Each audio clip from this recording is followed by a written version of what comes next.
Muy buenas tardes. El Archivo Histórico Municipal de León les da la más cordial de las bienvenidas a la ponencia Legado de Servicio. Pablo de Anda y José María Yermuy Parres, pilares en la transformación de León. Mi nombre es Pedro Daniel Reveles Reyes, soy coordinador de eventos y exposiciones del Archivo Histórico Municipal de León y tendré el gusto de moderar este espacio de divulgación de nuestra historia. Antes de continuar con nuestro evento, quisiéramos agradecer a la maestra Alejandra Gutiérrez Campos, presidenta municipal de León, al secretario del Ayuntamiento, el maestro Pablo Arturo Elizondo Sierra, y al titular de la Dirección General de Archivos, el maestro Mario Vázquez Cantú, por el apoyo que nos dan para realizar estos eventos de divulgación y difusión de nuestra historia y cultura. Y por supuesto a ustedes, nuestro amable auditorio, que nos sigue a la distancia. El día de hoy presentaremos esta ponencia sobre dos hombres fundamentales para entender el siglo o el final del siglo XIX de nuestra ciudad. Es por eso que nos acompaña el día de hoy el maestro Juan José Huerta Gómez, quien es vicepresidente de la comisaría, de la corresponsalía de León del Seminario de Cultura Mexicana. Así es, ¿verdad, maestro? Así es, buenas tardes. Buenas tardes. Y bueno, antes de empezar con esta interesante ponencia, el arquitecto Rodolfo Herrera Pérez, director del Archivo Histórico Municipal de León, nos dará unas palabras de bienvenida. Muchas gracias, Pedro. Pues primero agradecer al licenciado Juan José Huerta que haya aceptado esta invitación para que nos hable de dos personajes muy importantes en la historia de León. Y también agradecer, Pedro, por toda esta serie de eventos que estás atendiendo y encabezando para celebrar el 77 aniversario del Archivo Histórico Municipal de León. Y a nuestro amable auditorio, pues les agradecemos que nos estén siguiendo, que nos acompañen y sobre todo que nos compartan sus comentarios, porque al ver sus preguntas sabemos que está el interés y sobre todo que quieren compartir también información, que seguramente el día de hoy Juan José Huerta pues va a dar inicio para una muy buena tarde de conocimiento sobre la historia de León. Muchas gracias, bienvenidos. Juan José, lo mejor y adelante, Pedro. Gracias, Rodolfo. Si me permite, amable auditorio, les leeré una breve semblanza del maestro Huerta. Oriundo de la ciudad de León, Guanajuato, ha tenido la oportunidad de residir toda su vida en esta hermosa ciudad, acumulando un orgullo por su propio gentilicio. En últimas fechas ha emprendido varios proyectos encaminados a identificar, documentar y promover los elementos identitarios de la ciudad, desde su propia trinchera, ya sea el grabado y la historia leonesa. Su obra forma parte del acervo del Museo de la Ciudad de León y recientemente fue seleccionado en la Bienal de Grabado Armadillo. Ha participado en cerca de 58 exposiciones colectivas en México, Estados Unidos y Europa, además de 19 exposiciones individuales. En el año 2019 tuvo la oportunidad de asistir a un diplomado sobre la historia de León, bajo la tutela de Rodolfo Herrera, y este hecho permitió desarrollar alternativas de promoción del patrimonio inmaterial de León y en específico del barrio Arriba.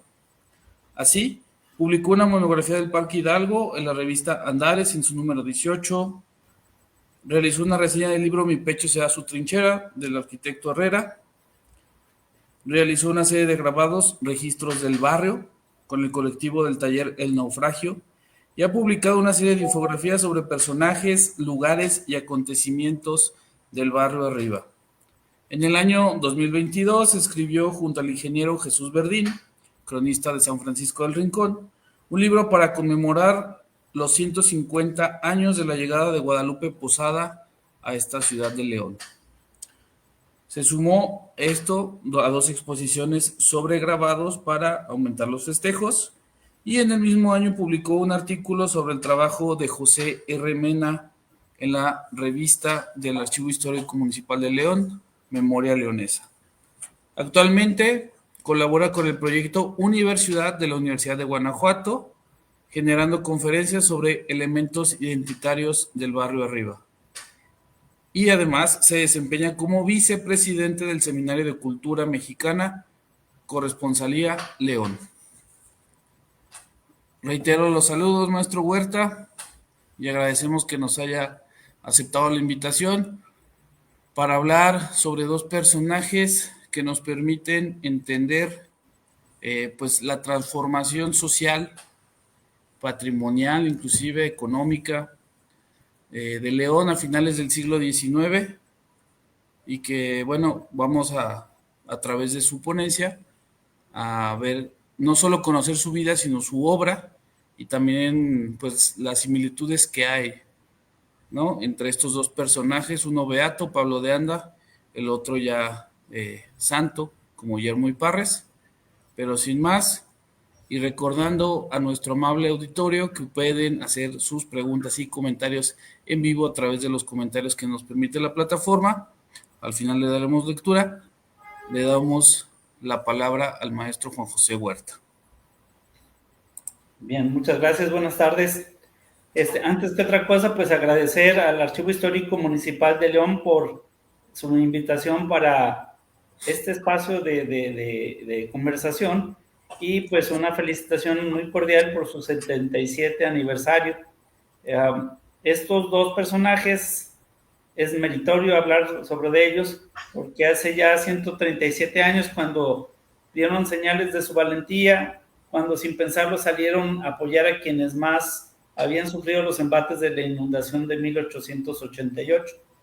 Y pues estas acciones que emprendieron ellos pues servirían para marcar tanto las referencias de la ciudad de León como la misma cartografía. Esta actividad también tiene una mención, el Seminario de Cultura Mexicana, Corresponsalía León. En la proyección vamos a ver enseguida el índice. Estos son los temas que vamos a tratar de abordar. Esto es todo un reto porque hay muchas cosas que hablar de estos dos personajes, de su entorno, de la situación política, de la historia, y pues de todos los modelos que siguieron para poder ofrecer la caridad en esta ciudad. Primero empezaremos a hablar del contexto histórico y social en la siguiente diapositiva. Y como contexto histórico y social tenemos que referirnos enseguida a la situación social y económica de la ciudad al final del siglo XIX. León los habitantes de la ciudad ya eran muy numerosos a final del siglo XIX, y era concebida en algunas publicaciones como la segunda ciudad más importante del país. Este título de la ciudad de refugio como islote de paz en medio de marejadas sociales pues nos permite sintetizar lo que sucedía. Una ciudad en donde se había concentrado mucha gente adinerada por temor a las olas de delincuencia que privaban en las zonas rurales, porque hay que recordar que en ese momento, en los 800, todavía estaba en pleno las revueltas que había provocado el asunto de la guerra de reforma, este conflicto que escaló a las armas y que se reflejaba en todos estos lugares del centro del país. En una memoria, ¿qué sucedía en León? Hay una memoria que presenta en la legislatura del Estado el gobernador don Lorenzo Arellano en el año 1847, y en esta memoria se señala que en el juzgado de León no se seguían en aquel año más de 14 causas criminales. Esto nos lleva a suponer que el ambiente en la ciudad era de paz, y esto servía como plataforma para la situación de estabilidad económica. Incluso el don Toribio Esquivel Obregón señala en su libro de Recordatorios Públicos y Privados que la gente en León siempre fue piadosa y que se conservaron aquí las costumbres religiosas de los tiempos coloniales, tal vez más que en otras partes del país. Eso sucedía en León.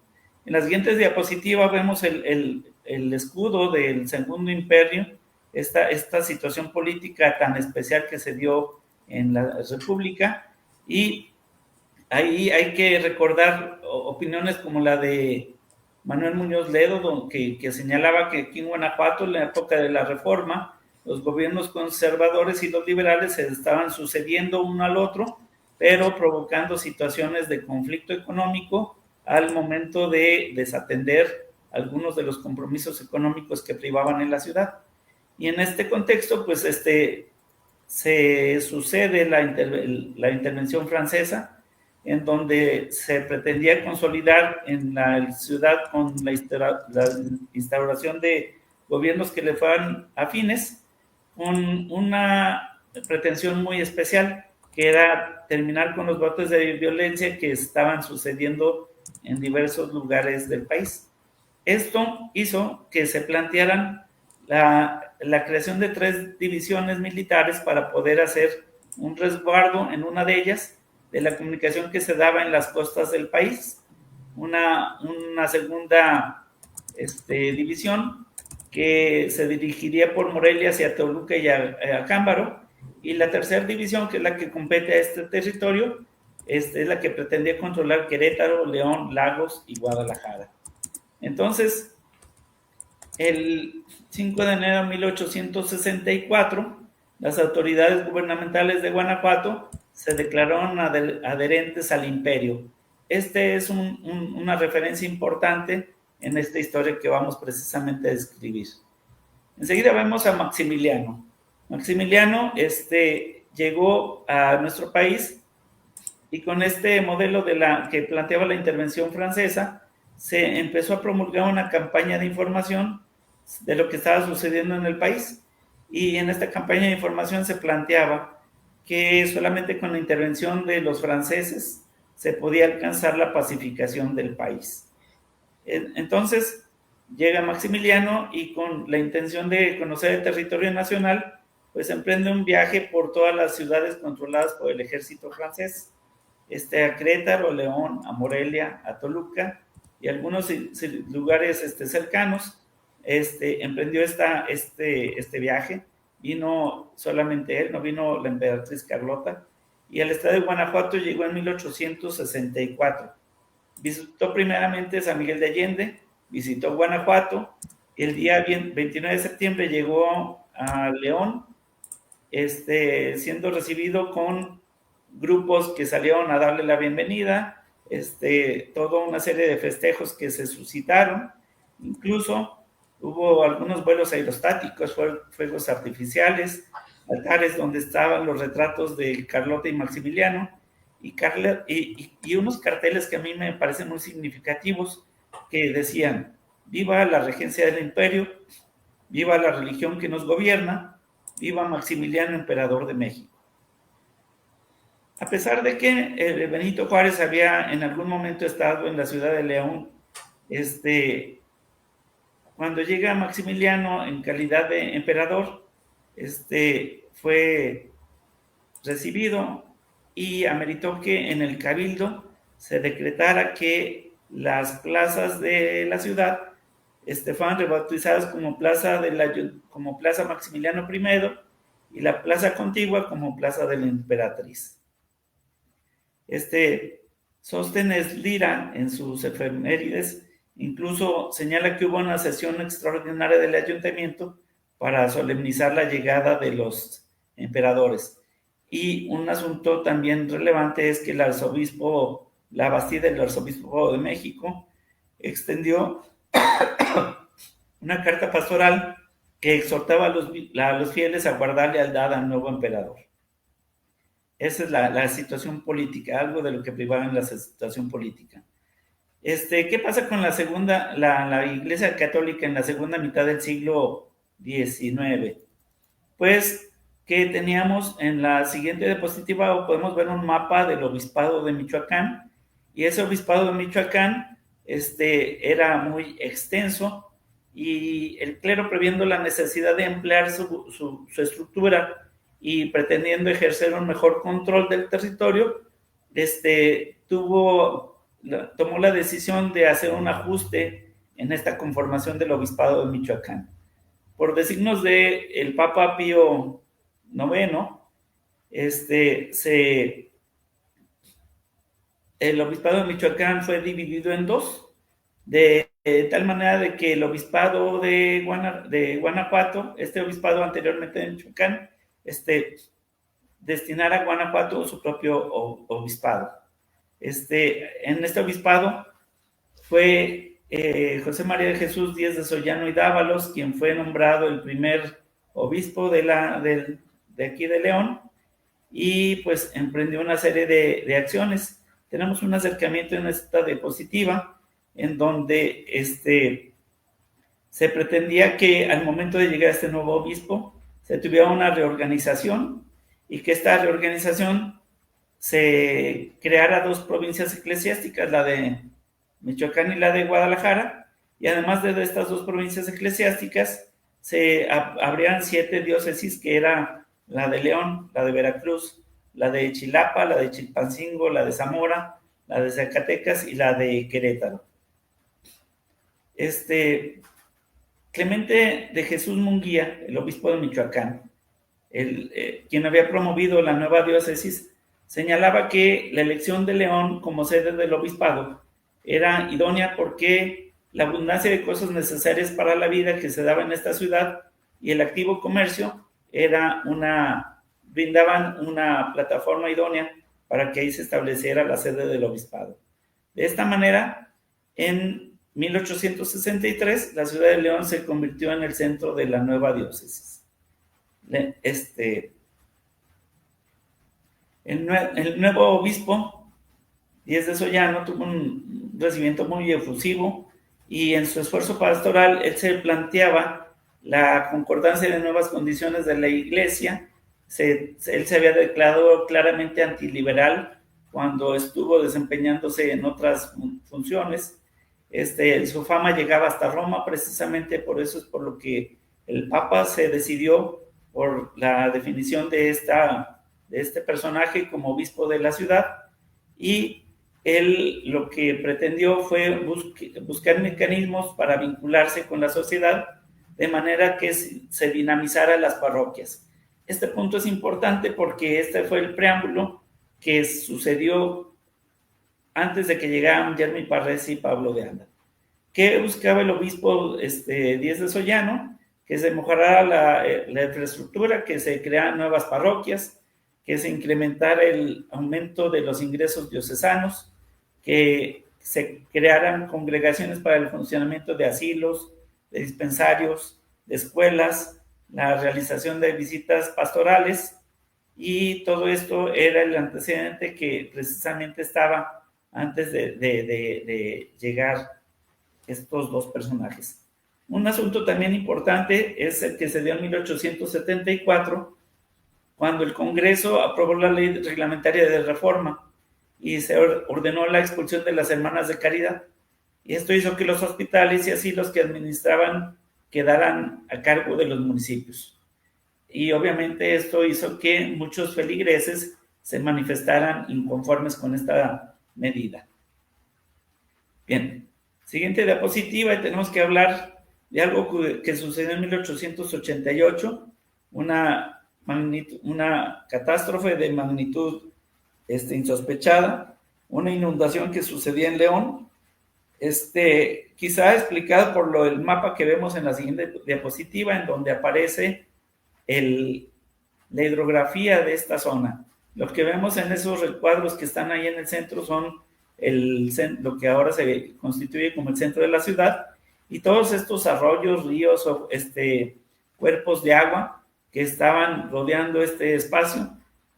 Destaca el río de los Gómez, antes conocido como el río León, el arroyo del Cuecillo, el ojo de agua que prevaleciendo lo que ahora es el parque, y todos estos arroyos de Mariches, el de Machigües, el de la Loma de la Soledad, que estaban ahí en el territorio que conocemos ahora como la zona céntrica. En la siguiente diapositiva nos señala que precisamente en León había sucedido ya 4 inundaciones de forma previa, una en 1749, otra inundación en 1762, una más en 1803 y una adicional en 1865, y a pesar de que no fueron muy tan significativas como la del 88, pues las dos primeras sí llegaron a destruir hasta 500 casas la primera y un poquito más fuerte la segunda inundación. ¿Por qué sucedió esta inundación? En la siguiente diapositiva nos señalan 4 causas que fueron un parámetro para poder entender la naturaleza de este fenómeno natural. Una de ellas es de que el lecho del río no era muy profundo. En alguna publicación nos hablan de 4 metros de profundidad. Y este río, cuando llegaba una corriente impetuosa, pues los ojos por donde corría el agua dentro del puente que ahora conocemos como Puente del Cuecillo, y del otro puente que está en la calzada, pues el agua en esta inundación llegó a tapar estos ojos, haciendo que precisamente el agua empezara a encontrar un bloque para su cauce y que empezara a buscar un cauce para gestionar este desbordamiento de las aguas. ¿Qué sucedía con el nivel del agua que tenía el río? En ese momento el nivel del río era un poquito más elevado que lo que era el centro de la ciudad. Entonces esto hacía que se diera las causas propicias para poder suceder esta inundación. Una segunda causa fue que por un descuido de la autoridad, mucha gente arrojara basura al río, a basura, escombros. Se señala que incluso había algunas viviendas construidas en el lecho del río, y esto obviamente también va minando el espacio por donde transcurre el agua. Siguiente diapositiva, otras 2 causas para poder entender esta inundación fue la falta de diques. Había un dique que se había construido en 1805, que empezaba en la Garita del Norte, en lo que ahora conocemos como La Garita, y que terminaba en el Puente de Santiago, pero este puente pues tenía varios espacios donde ya estaba derruido. Había incluso algunos particulares que habían hecho algunos espacios para poder transitar a través del dique, para poder llegar a sus propiedades, y obviamente esto disminuye la posibilidad de resguardo que puede ofrecer el dique. Entonces, una situación adicional es de que hubo lluvias durante varios días. No hubo un día que no lloviera menos de 5 milímetros, y esto hizo que la tierra estuviera completamente saturada y que el agua que siguió llegando a manera de lluvia no se pudiera reabsorber. ¿Qué sucede? Pues que en 1888 se da esta inundación. En ese tiempo vivía todavía José Guadalupe Posada en nuestra ciudad. En la siguiente diapositiva podemos ver una imagen de estos folletitos que hacía Posada ya cuando se fue a vivir a la Ciudad de México, y fue tan impresionante para este grabador que él siguió hablando de esta situación de los inundados de León en las notas, señalando qué es lo que había sucedido.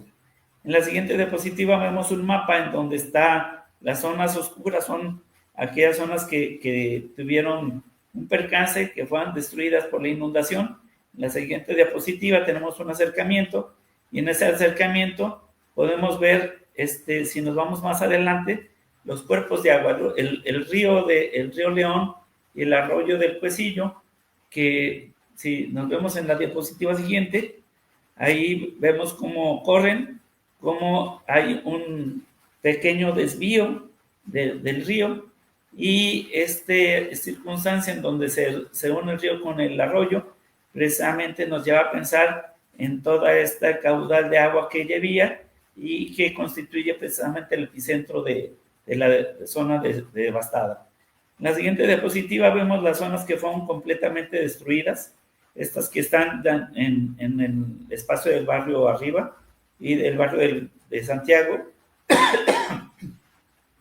Y en la siguiente diapositiva vemos un acercamiento de las zonas que corresponden al Cuecillo, en la colindancia con este arroyo que vemos ahí. En este contexto es importante ver que esto que se va a iluminar en la siguiente diapositiva era la zona alta que corresponde al Cerro del Calvario.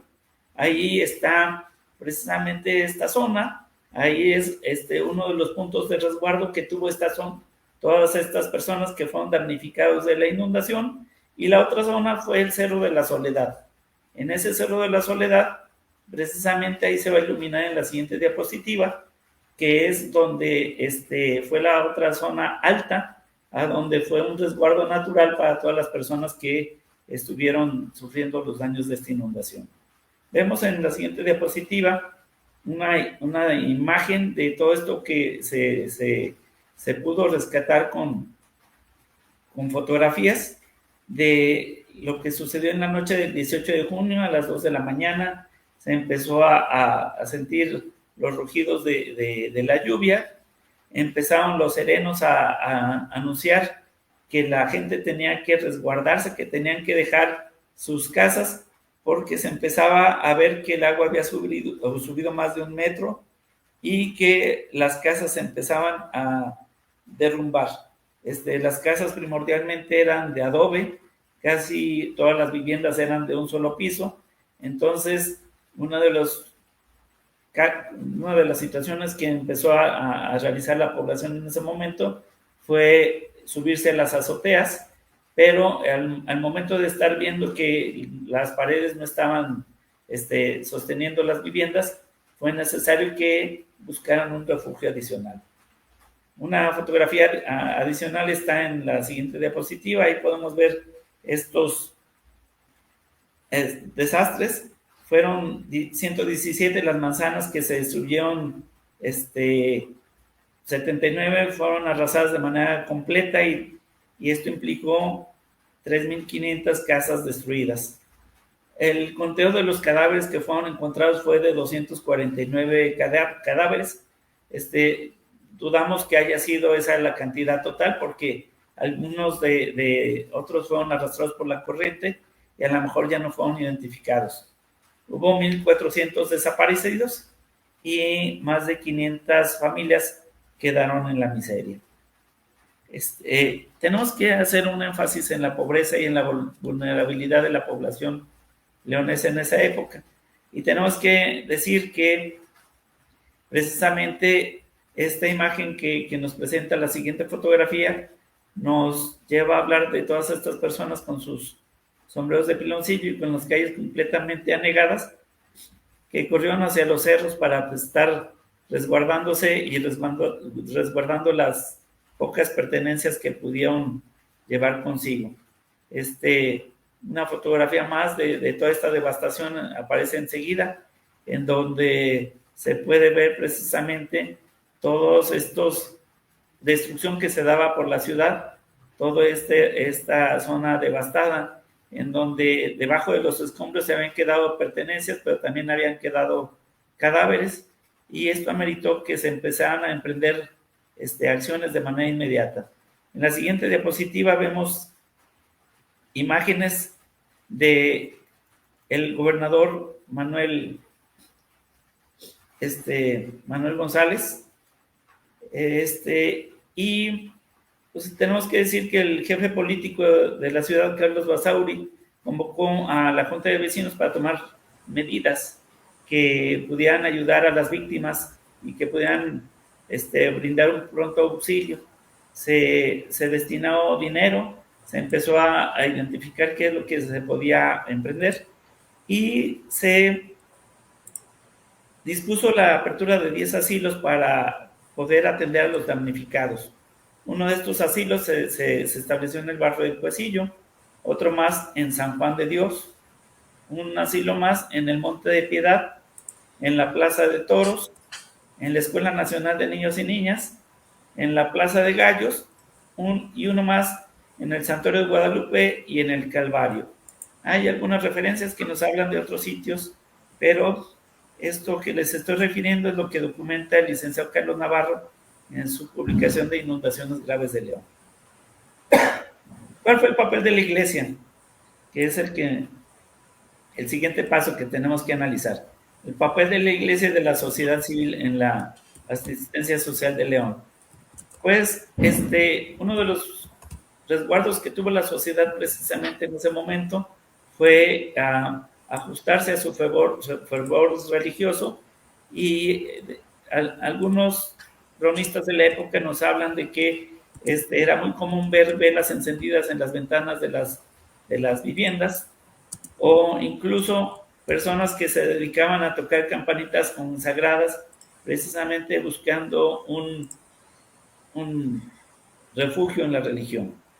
Incluso se podían ver imágenes alumbradas por cirios en altares improvisados ahí en las viviendas.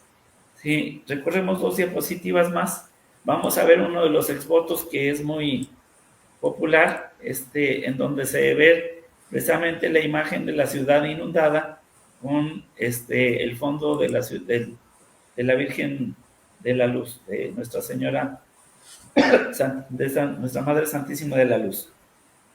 Y esto, pues, fue una pauta para que los leoneses empezaran a buscar vías para que se organizaran y que volvieran a poner en pie a la ciudad. Esta es la pauta que tenemos para empezar a hablar de don Pablo de Anda, el sacerdote que empezó a brindar servicio a los más damnificados. Hablemos primero de su biografía, y en la biografía pues tenemos que hablar de varios ejercicios de biografía que se han dado. Uno de ellos fue escrito por Monseñor Eugenio Olaez, fue publicado en el periódico del Pueblo Católico, en los números del 28 al 37, de manera capitulada. Se fue publicando esta primera biografía de don Pablo de Anda al cumplirse un año de haber fallecido. Este señor Eugenio Olaez era su sobrino.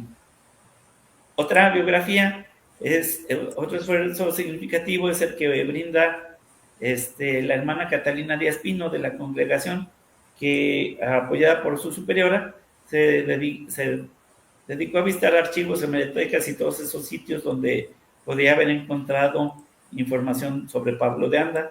Y un esfuerzo adicional es el del profesor Jesús Ojeda Sánchez, que también en todas las publicaciones estas que él, donde estaba involucrado, se dedicó a hablar también del santo. Esta es una imagen de Pablo de Anda cuando era joven.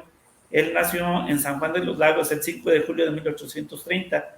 Sus padres eran comerciantes españoles, y precisamente en una ocasión estaba él narrando de cómo había llegado a la ciudad de León. De esta narración la hacía el señor Javier Carpio, y decía que cuando era muy joven había llegado con su papá. Él lo acompañaba, él fue el hijo más pequeño de 5 hijos que tuvo la familia, y él acompañaba a su papá, andaba de un lugar a otro porque era un comerciante ambulante, viajaban con una recua de mulas, y ofrecían sus servicios, y parte del comercio llegó con los padres paules que atendían la parroquia del seminario, y los padres le pidieron que lo dejaran porque les pareció muy simpático, y lo convencieron porque le decían que pues no era propio que anduvieran arriesgándose en los caminos, sobre todo cuando era tan pequeño el joven Pablo de Anda. Entonces fue de esta manera que Pablo de Anda llega, se inscribe en el seminario, y ahí empezó a estudiar precisamente su carrera. Él, ya cuando terminó, pidió que se le confirieran las órdenes sagradas, pero al momento de ser de San Juan de los Lagos tuvo que hacer un trámite. Tuvo que hacer este trámite un par de veces porque se perdieron sus documentos en el correo, y esto, un poquito más adelante, sus propios superiores le recomendaron que hiciera el trámite hacia la diócesis de San Luis Potosí para que pidiera precisamente que se organizara que se le confirieran las órdenes sagradas. De esta manera, el señor obispo Pedro Barajas Moreno, de San Luis Potosí precisamente, le extendió las órdenes sagradas. el 24 de agosto de 1856. Un poquito más adelante, el 12 de septiembre, le nombraron vicario del cura, y el día 2 del mismo mes salió a la ciudad de León a celebrar su primera misa, una misa solemne o un cantamisa, con sus antiguos superiores y con compañeros y familiares que estaban radicados en León, Guanajuato. Él vino, celebró su primera misa, y ese mismo día se regresó a San Luis Potosí, a su parroquia, para que el 30 de octubre del mismo año lo nombraran cura interino. Un poquito más adelante, el primer obispo de León, Díez de Sollano, le ofreció regresar aquí a la ciudad para poder incorporarse en las actividades religiosas. Cuando regresa a León,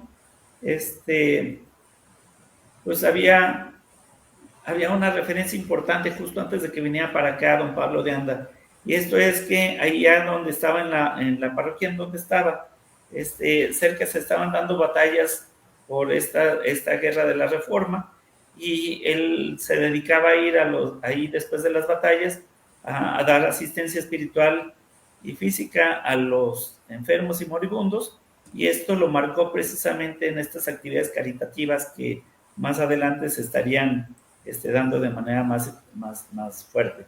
En 1864 regresó a León, fue nombrado capellán del coro de la catedral con el cargo de maestro de ceremonias, y ascendió al puesto de incluso llegando a ser investido con la dignidad de arcediano. En la siguiente diapositiva tenemos que decir que fue formado en los auspicios del Obispado de Michoacán. Cuando él fue formado, sus prácticas religiosas estuvieron fundamentadas en la utopía cristiana, y esto nos puede llegar a ayudar a entender de esta vocación de servicio que se formó en el Padre, ¿verdad? Más adelante,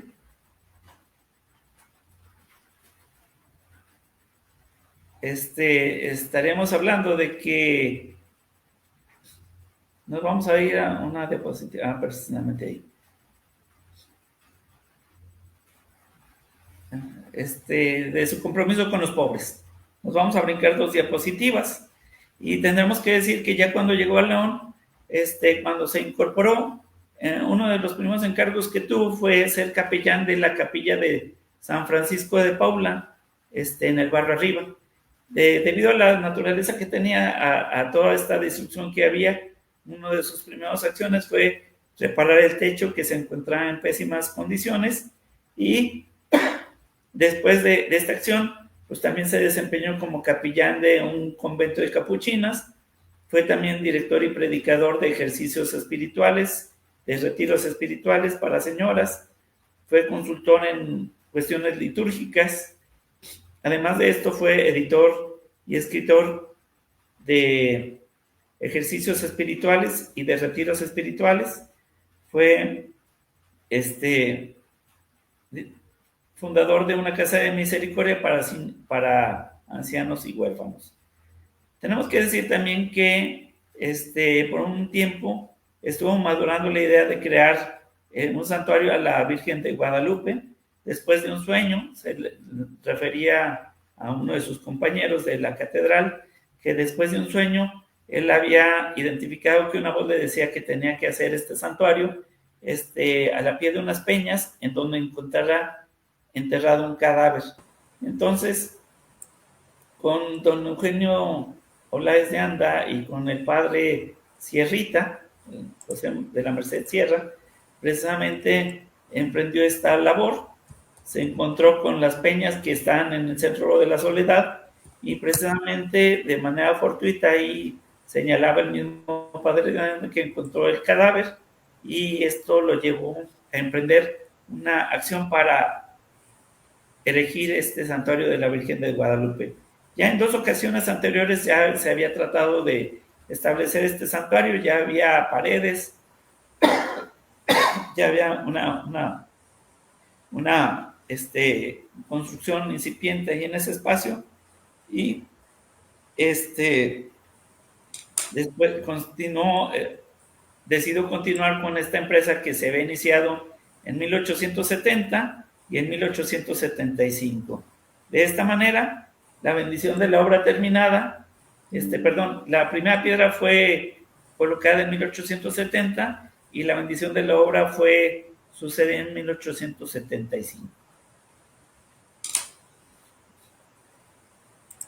Dentro de sus obras materiales fundó una escuela de artes, reparó la iglesia de San Francisquito, además de la reparación del techo, también le proporcionan la ornamentación, una estatua del santo, en el Cerro de la Sociedad, pues el santuario de la Virgen de Guadalupe, ahí junto al santuario hizo una casa de ejercicios, ahí es donde vivía, ahí fundó un hospital, y junto un colegio de niñas también que iba extendiendo la labor dentro de todo este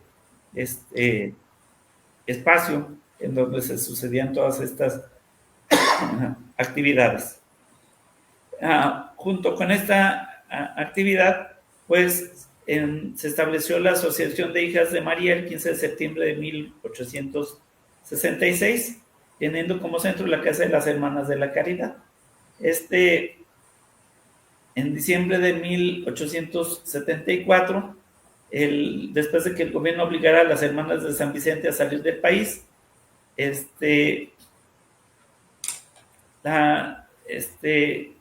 la asistencia hospitalaria quedó con un déficit.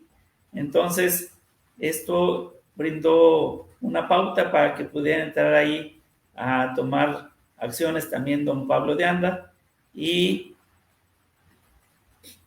esto derivaría más adelante en la Congregación de las Hijas Mínimas de María Inmaculada.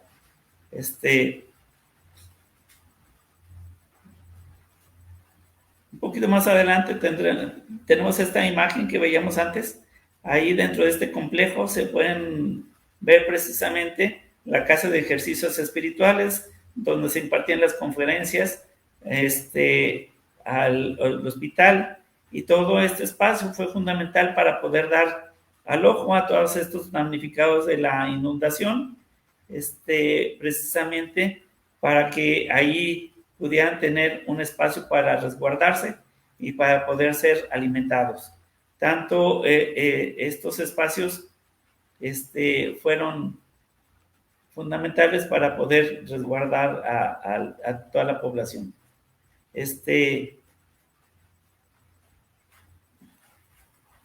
¿Qué fue lo que sucedió concretamente durante la inundación? Se crearon estos albergues. El amanecer del día 19 hay voces que señalan que el padre de Anda fue visto bajando varias veces a la ciudad para poder llevar alimentos. Y más adelante, el 28 de junio, un poquito más adelante, compró al señor José Gordoa un terreno para poder repartir 375 lotes entre todos estos pobres que tenían albergados en la casa de ejercicios. Así fue creada la colonia de Guadalupe, que formaría una traza de 17 manzanas, con una población aproximadamente de 4,000 personas. Este terreno no fue suficiente y más adelante tendría que estar buscando terrenos en donación para poder acomodar a otras 375 familias y otros 33 que adquirieron los lotes directamente con los proveedores. Nos vamos a brincar un poquito más porque se nos está yendo el tiempo y tenemos que empezar a hablar del padre Yermo. Nos vamos a brincar. Tenemos que señalar que el padre Pablo de Anda falleció el 29 de junio de 1904 por un padecimiento que aparentemente eran piedras en cálculos en la vejiga, y que obviamente al momento de haber fallecido aquí en la ciudad, pues todos los servicios funerarios estuvieron llenos de fieles que fueron a rendir un último tributo ahí en el santuario donde fueron recibidos precisamente. Bien. Hay varias anécdotas en donde señalan precisamente el carácter del padre Pablo de Anda. Algunos de ellos señalan que se encontraba gente que estaba robando, en una ocasión se encontró una persona que estaba tratando de robarse la capa del padre Pablo y que le dijo, hey, no te la lleves, te la regalo para que no te la lleves robada. En otra ocasión les decía que él era tan bueno que le podían llevar a los diablos y que les cortaba las uñas. Y que cuando encontraba a alguno de los ladrones tratando de llevarse cosas de ahí de los terrenos, él más bien les decía, ya no se lo roben y vénganse para que tengan dinero para que vayan y se compren algo de comer. ¿Ya? Bien. Vamos a brincar unas diapositivas y vamos a empezar a hablar precisamente de José María de Yermo y Parrés. Esta es una fotografía del padre Yermo cuando era pequeño. Él nació en la hacienda de Jalmolonga, en el Estado de México, en el municipio de Malinalco. Y cuando era muy pequeño, su mamá falleció cuando tenía 50 años de haber nacido. Y esto le llevó a que se incorporara de manera a la educación, que tuviera un esquema de educación privilegiado. Esto más adelante tiene repercusiones porque se habla de que él recibió de manos del emperador Maximiliano una medalla al mérito escolar. Él fue también educado en la Congregación de la Misión a cargo de los hermanos Paules, y el 10 de noviembre del 69 se emitió los votos religiosos. Más adelante, debido a su falta de salud, en el 1873, tuvo que volver a su casa paterna, y ya cuando se volvió a recuperar, se fue al puesto de prefecto en el Colegio de la Valenciana en la ciudad de Guanajuato. Más adelante, su tío, el obispo Sollano, Diez Sollano, lo invitaría a incorporarse en la diócesis de León en 1876, ordenándose como sacerdote el 24 de agosto de 1879. El padre Yermo falleció el 20 de septiembre de 1904. Él ya se había ido a vivir a la ciudad de Puebla, y en aquella ciudad falleció de una úlcera estomacal. En una diapositiva posterior, 2 diapositivas posteriores, vemos el Cerro del Calvario y de este lago artificial que se daba en el parque, en lo que ahora se conoce como el Parque Hidalgo, y esto nos puede ayudar a entender precisamente por qué el Cerro del Calvario se identificó como un refugio. Ahí cuando llegó el padre Yermo, le destinaron la encomienda de los templos del Santo Niño y el templo del Calvario.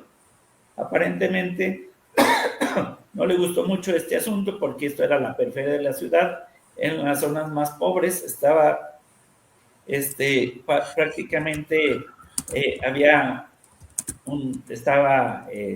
las calles eran de lodo, y esto le representó a él una epifanía para poder darse cuenta de su labor que tenía que emprender con los pobres.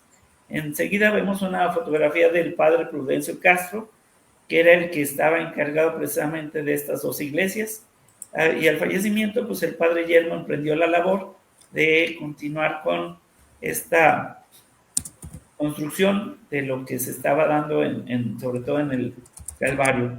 Allí en un costado se realizaba una serie de faenas para poder construir una casa de ejercicios, y que terminaría también en este espacio donde estuvieron la Congregación de Siervas del Sagrado Corazón de Jesús y de los Pobres. Esto fue fundamental precisamente para que al momento de la inundación de 1888, el padre estuviera buscando la forma de que las mismas hermanas ayudaran a alimentar a la población, de que la población cercana al Calvario, que habían perdido sus viviendas, estuvieran resguardados ahí en la caja de ejercicio, estuvieran aprovechando unos catres que les había donado el ejército, que ya estaban medios desventijados para que se pudieran quedar ahí, y ahí se estableció también un comedor para que pudieran estar alimentándose. Se dice que el padre estuvo bajando el Calvario para poder atender a todos los damnificados, que recibió mucho apoyo. Más adelante vamos a ver una imagen de el gobernador Manuel González, gobernador que en algún momento le dio el mote al padre Yermo como un gigante de la caridad. Tan impresionado quedó el gobernador que él mismo lo nombró miembro de la Junta del Socorro y estuvo precisamente dotándole de recursos para poder continuar. Lamentablemente el padre Yermo estuvo endeudándose precisamente para poder continuar con estas obras caritativas, y esto le provocó un problema con los proveedores. Los proveedores incluso escalaron para poder cobrarle al obispo, y esto llevó a que se dificultara la situación.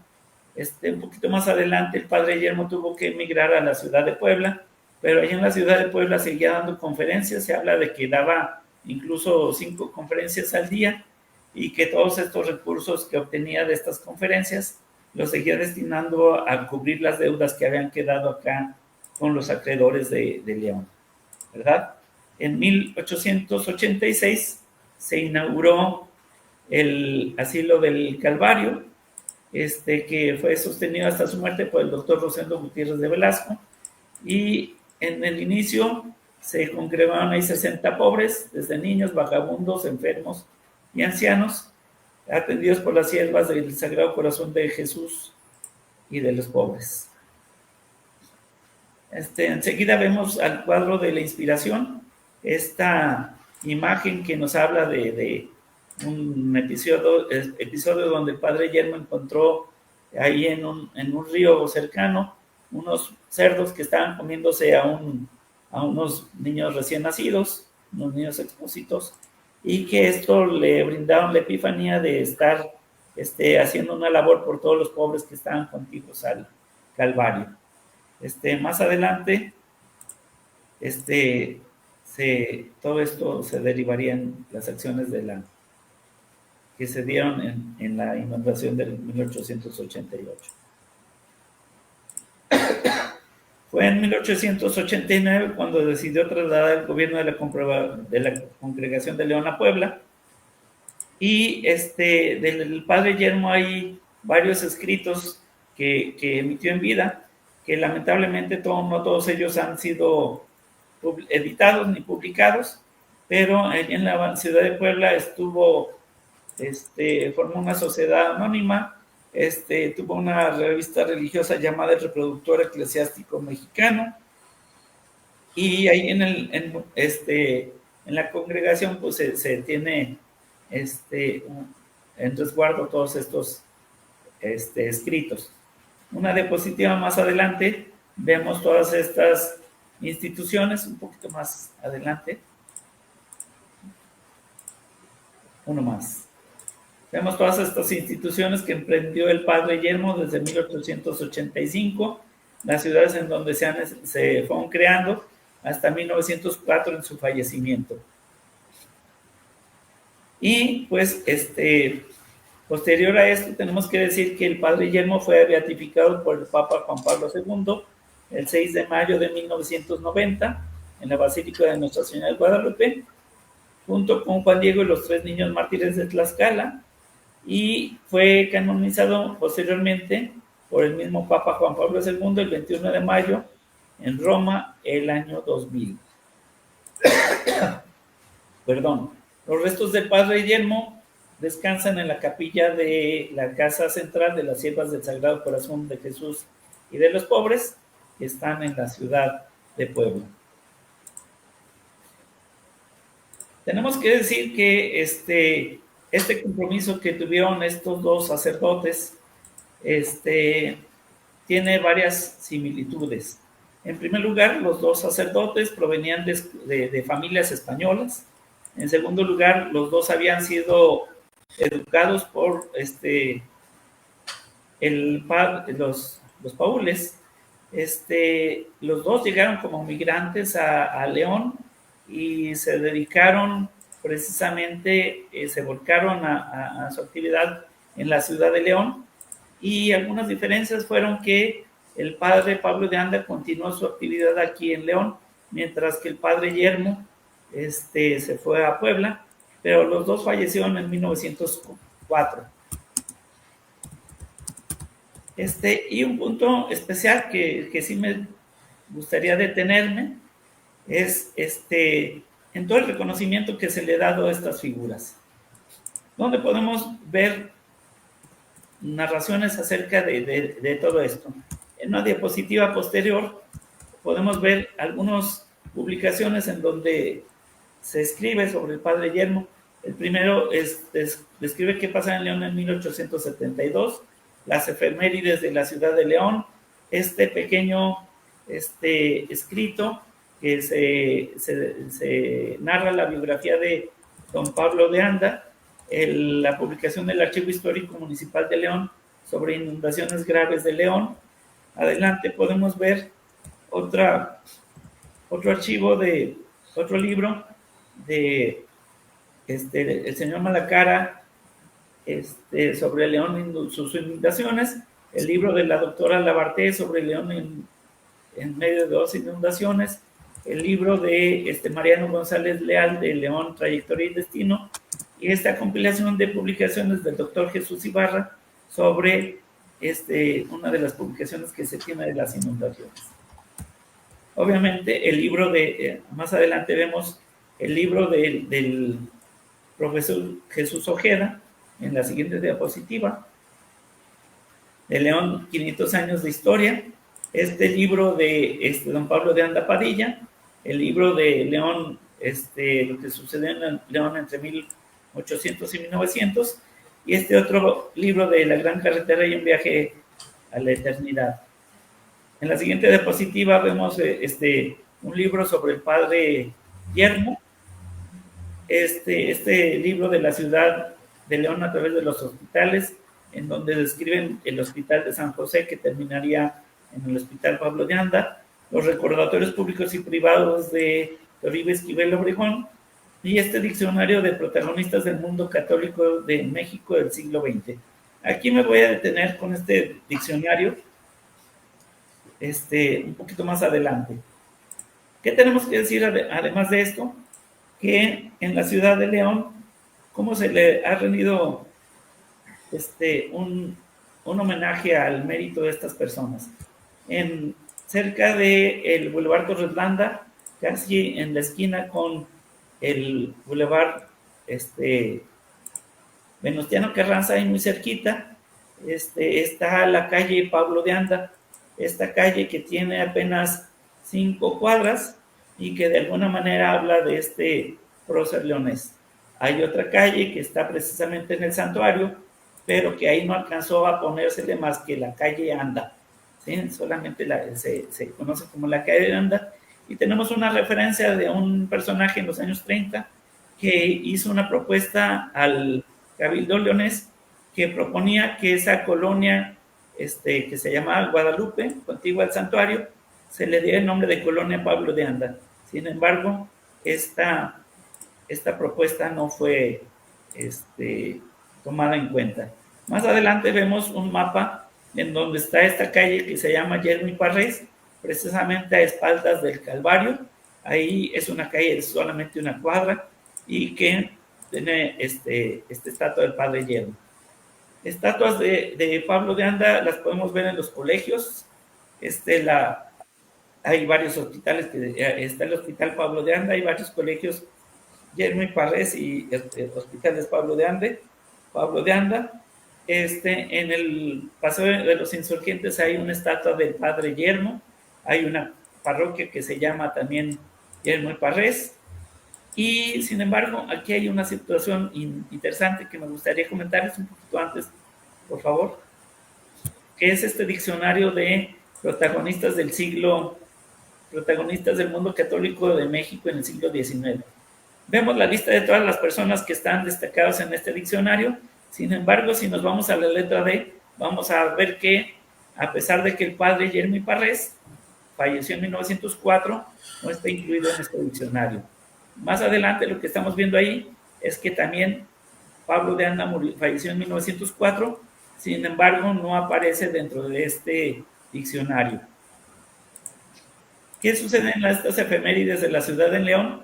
En las efemérides se incluye un párrafo donde se señala el fallecimiento del padre Pablo de Anda en 1904, pero más adelante no se menciona el fallecimiento del padre Yermo. Hay un discurso un elogio que se pronuncia sobre el padre Yermo, por este señor canónigo José Fidel Sandoval Ponce, al que se puede acceder en la revista de Cristo Rey, en diciembre de 1964. Y pues un asunto lamentable es que en esta publicación más adelante vemos una imagen de esta publicación que se dio a conocer el año pasado, en este año, acerca de 200 personas ilustres de Guanajuato, en donde pues es lamentable que no aparezca ninguno de estos dos personajes de los que estamos hablando, ¿verdad? Y bueno, pues con esto concluyo, me pasé ya 10 minutos, lamentablemente, por eso me tuve que ir muy a prisa, pero pues abriremos un espacio para el diálogo, las preguntas, los comentarios. No, no te preocupes, Juan José. Muy interesante, muy completa la investigación.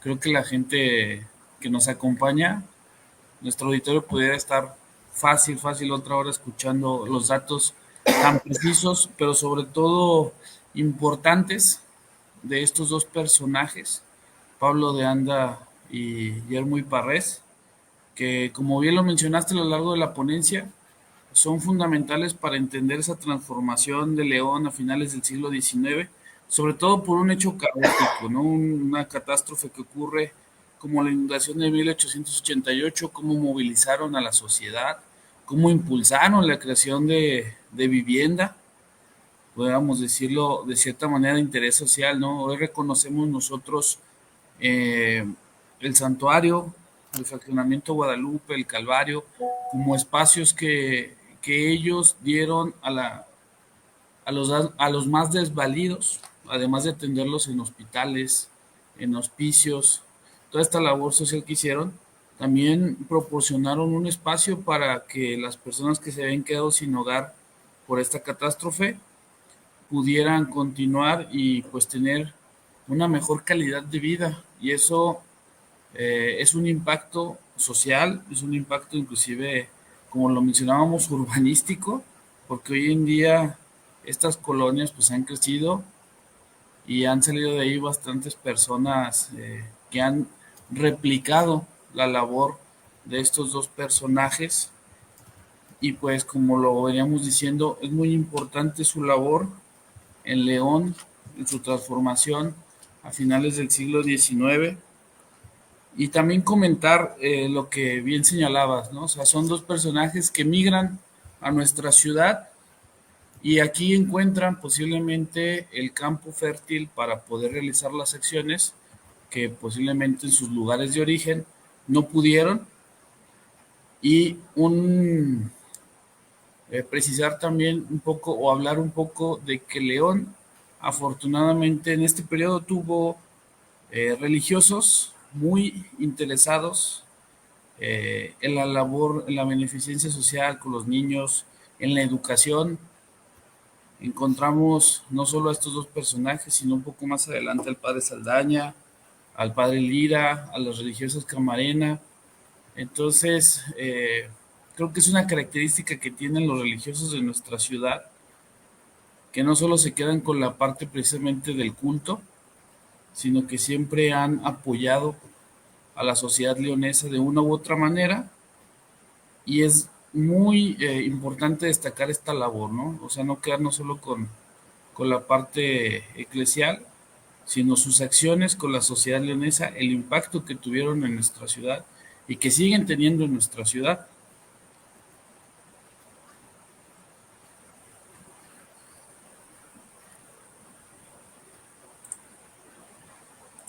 Si quieres agregar algo más, Juan José, antes de Estoy pasar aquí revisando el chat de la transmisión para ver si hay alguna pregunta, pero a ver, si quieres, te voy a ir leyendo los comentarios para dar tiempo al auditorio si hay alguna pregunta. ¿Te parece? me parece muy bien, gracias. Muy bien, acabo que tenemos todavía algo de tiempo. Bueno, nos vamos a ir rápidamente. Una disculpa, no alcanzamos a leer todos los mensajes, pero trataremos de darle lectura a la mayor cantidad posible. Gilberto de la Torre Malacara nos envía saludos. Luis Armando Salcedo Vallejo, igualmente. Ocelote Rosendo Martínez, un gusto estar presentes, aunque sea digitalmente. Historias Crónicas Chinameca, felicidades maestros, saludos cordiales desde Chinameca, Veracruz. Saludos. Aquí hay un comentario, Pedro, Sí, de Gabriela Mares, que dice que en la inundación fue una ocasión para desplegar su caridad, sin embargo no se redujo ese momento histórico. La vida del padre Pablo de Anda y del padre Jeremy Parrés fue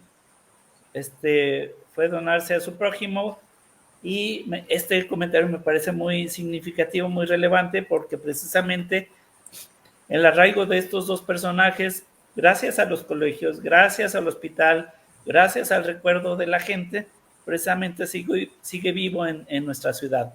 Y precisamente en esto basaba yo esta última idea de que desde mi punto de vista no ha sido suficientemente reconocido la labor de estos dos personajes, que quizá el cronista de nuestra ciudad, que dentro de sus atribuciones tiene la de identificar los nombres de las calles, pudiera hacer algo alrededor de estas personas, de estas figuras, porque sí, la cartografía de la ciudad no sería la misma sin lo que sucedió con estas dos figuras y con el obispo, obviamente.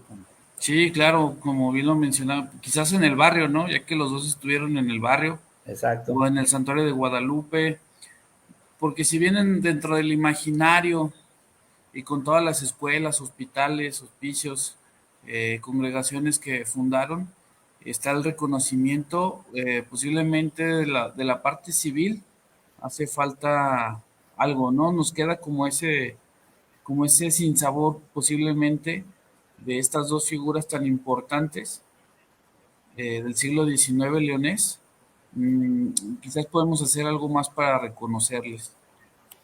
Así es. Ahí, dentro de toda esta investigación que estuve realizando, me encontré muchos libros que yo realmente no conocía, y algunos de ellos muy, muy interesantes, que hablan de muchas anécdotas, que hablan de muchas vivencias, que hablan de el asunto de un brote de agua que se daba en el Calvario. En alguno de ellos hablan de esta anécdota, que el padre Pablo precisamente empezó a promover que los fieles acudieran por agua de este pequeño manantial, y que empezaron a documentarse algunos milagros con el agua que se daba ahí.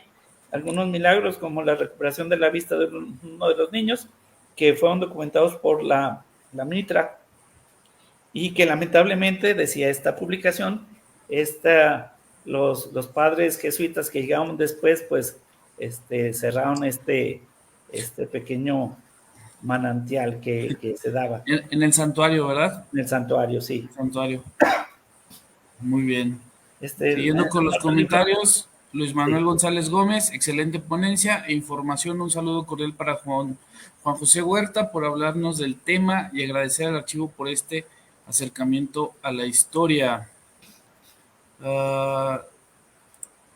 Ma Dolores Godínez, noble labor la de el padre Pablo de Anda y gran legado para los leoneses. Mari Lara nos dice, solo el apoyo y la bondad de personas como nos muestra en esta charla José Huerta pudieron librar a la ciudad de tantas pérdidas y pobreza. Nos dicen acá, Gabriela Mares, se lo habíamos leído. Giselle Gómez, buenas tardes, excelente transmisión, muy interesante, saludos. Saludos. Carmen Solís, Pablo de Anda fue el fundador del actual Hospital Pablo de Anda. Así es. Así es, que se llamaba Hospital de San José, luego el Sanatorio Moderno, y luego Sanatorio Moderno Pablo de Anda, y ahora Hospital Pablo de Anda. Así es. Y en una de esas versiones estuvo precisamente en el barrio arriba, muy cerquita de la esquina Desaparecida, que en algún momento la gente lo conocía como el Hospital del Cuero Pintado, porque ahí adelantito estaba una tenería que tenía un cuero pintado. Inclusive el padre de Anda estuvo en un pequeño espacio aquí en lo que hoy es el archivo histórico, con su hospicio de niñas. Muy breve, pero aquí estuvo realizando esa labor. Son muchos comentarios. Pasamos con el de Luis Armando. Ya desde la inundación de 1885, el padre José María Yermo y Parrés sobresalió por su oportuna intervención al reunir un regular número de vecinos del barrio arriba, con lo que se logró evitar una tragedia mayor en aquel lugar. Muchas gracias, Luis Armando. Nos dice por acá el arquitecto Jesús Acosta, felicidades, saludos. Saludos. Permítame. Conchis Muñoz, un saludo y gracias a Juan José Huerta por compartir. Gracias también al Archivo Histórico por promover la historia de León. Les recordamos, amable auditorio, que si quieren hacer alguna pregunta, que al parecer son puras felicitaciones, Juan José, quedó muy claro el tema y yo creo que a pesar del corto tiempo, la explicación fue bastante clara, muy concisa y muy precisa. Entonces, pues no es que no haya preguntas, sino que fue una excelente ponencia.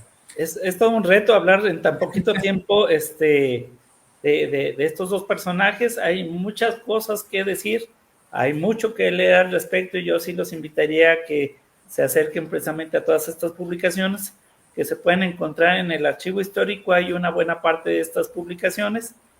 Algunas de ellas ya no se encuentran más que en acervos especializados, ¿verdad?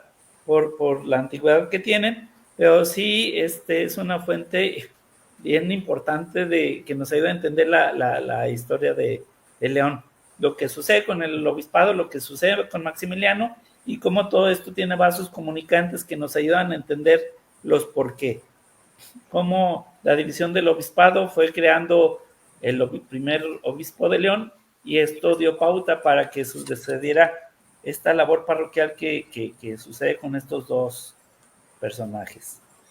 Claro, y también ahí mencionar a dos obispos muy importantes y creo que también muy humanistas y benefactores de la ciudad, que fueron Díaz de Sollano, el primer obispo, Barón y Morales. Inclusive pudiéramos meter ahí también, a pesar de su periodo tan corto, a Garza y Zambrano y Leopoldo Ruiz y Flores. Así es. Que son los en esta transición del siglo XIX al siglo XX y les toca, bueno, pues un papel muy importante, jugar un papel muy importante entre las dos grandes inundaciones de León, ¿no? La de 1888 y 1926, momentos difíciles, pero que gracias entre ellos a estas personas que se pudieron sortear y resurgir nuestra ciudad. Siguiendo con las preguntas, Leti Montenegro dice, ¿se grabará el programa y se verá YouTube? Claro que sí, ahora por disposiciones de Facebook, pues esta transmisión en vivo la podrán seguir consultando durante un mes, pero la estaremos replicando en YouTube, para que si hay alguna duda o algún comentario o alguna referencia que quieran buscar, con mucho gusto en nuestro canal de YouTube, Archivo Histórico Municipal de León. Y por acá, Rosendo Martínez, mira, una pregunta que creo que nos va a permitir aclarar ciertos puntos. Dice, tengo una pregunta, ¿por qué en el santuario de Guadalupe, en la calle Antillón, se celebra el Día del Indito o el Día de los Inditos, como lo conocemos comúnmente? Y si tiene algo que ver con las imágenes de los primeros habitantes del Valle de León que se pueden ver al fondo del santuario de Guadalupe. Juan José, por favor.